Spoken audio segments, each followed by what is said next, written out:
ரெடிமா.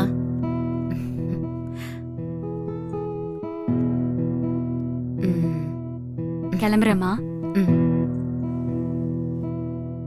எல்லாம் கனவு மாதிரி இருக்குமா? வரமா. பாத்துமா. என்னாலேயே நம்ப முடியல. நம்ம வீட்டு பொண்ணு ஒருத்தி டாக்டர் ஆக போறா. எல்லாம் உன்னுடைய அதிர்ஷ்டம் தான் கனகா. என் அதிர்ஷ்டம் ஒண்ணும் இல்லக்கா, எல்லாம் அவரோட ஆட்சி தான். நம்ம எடப்பாடி ஐயா தான் அரசு பள்ளியில படிக்கிற மாணவர்களுக்கு 7.5% உள்ளொதுக்கீடு செஞ்சு கொடுத்து இத சாத்தியப்படுத்தினது அவர் தானே. அதனாலதான் நம்மள மாதிரி பல பேரோட கனவு நனவாயிருச்சு. என்னை போன்ற ஒரு கனவு நனவானது. வாக்களிப்பி இரட்டை இலைக்கு. தமிழர் உரிமை மீட்போம், தமிழ்நாடு காப்போம்.